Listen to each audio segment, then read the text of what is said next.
website right now and download my free course on alternate picking mastery. It contains 5 essential exercises that will take you to alternate picking mastery faster than you can imagine. And then I've included my method of how to lay out a practice plan in just 1 to 2 minutes that will absolutely boost your results like nothing you ever tried before. So go download it right now. It's free.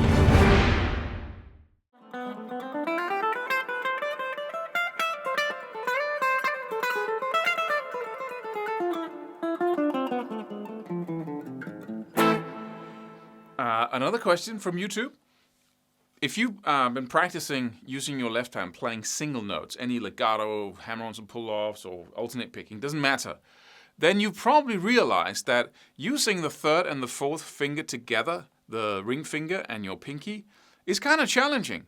It seems like the muscles of those two fingers are connected in a weird way that makes it hard for you to do a lot of crazy stuff with these two fingers. So whenever, and this question is specifically on the first, third, and fourth, that finger combination when you have a whole tone and a semitone on a string seems much harder for this guy than using the first, second, and fourth.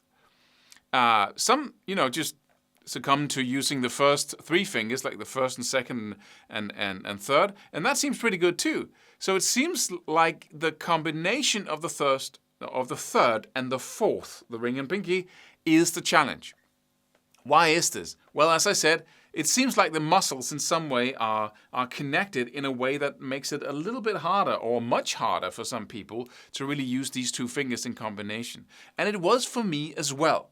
So what happened was, I started, because that's how our brains are wired, I started really favoring playing 1, 2, and 4, the first and second and fourth finger.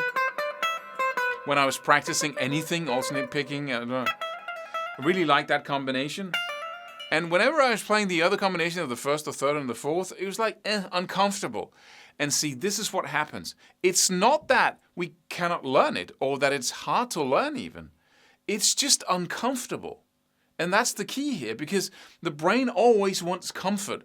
When you were living in nature, human beings have been living in nature in caves, wearing fur for most of our existence. And comfort was the constant thing we were looking for all day, right? You want to be comfortable. You don't want to be cold. You want to be full. You don't want to, any physical uncomfortability is not what we want. So that's our natural inclination, is to go for that. So whenever you're practicing something that seems uncomfortable, the brain naturally wants you to do something that you're comfortable with. That's called the comfort zone, right? And you have to deliberately and consciously break out of that and do the uncomfortable thing. Secret of life. It's the hard truth of life. You have to do the uncomfortable thing to get to the other side of it, where all the pleasure is, where all the freedom, where you can use all 4 fingers. To this day, even though I've been playing for a couple of years, it's still a little bit more uncomfortable to use my first, third, and fourth finger. I don't think about it, but when I get conscious about it, I still feel that the fact that these are a weaker combination of fingers than the others, but I don't think about it anymore, because I did the following. I broke through this uncomfortable feeling by simply saying, okay, for the next month, all I'm going to do whenever I'm practicing picking, and I practice picking a lot, or hammer-ons and pull-offs, whatever it was, I would only use my first, third, and fourth finger. Because you need to have a conscious decision about doing the uncomfortable thing only for an extended period of time until that seems more comfortable than what before was the most comfortable, right? You have to get to the point where it seems more familiar to use these 3 fingers than the other thing. That's the point at which you have broken through and you have annihilated that challenge. And as long as you don't do that, it will still become, stay the uncomfortable thing. So your brain will try to avoid it as much as it can, unless you're conscious about it, right?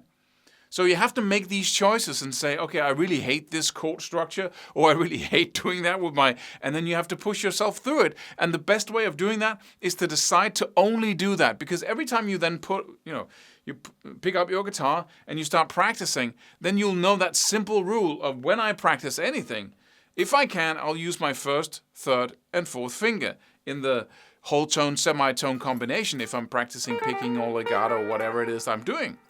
And that will absolutely make you break through that challenge and disintegrate it. It's so simple, but you need to make that conscious choice. And once you've done that, you must make sure you cannot forget that you made that choice, right?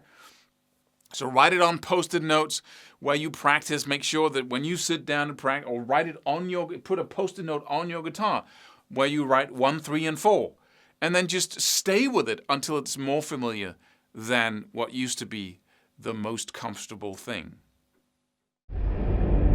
Subscribe for more free videos. Do it. Do it now. Do it.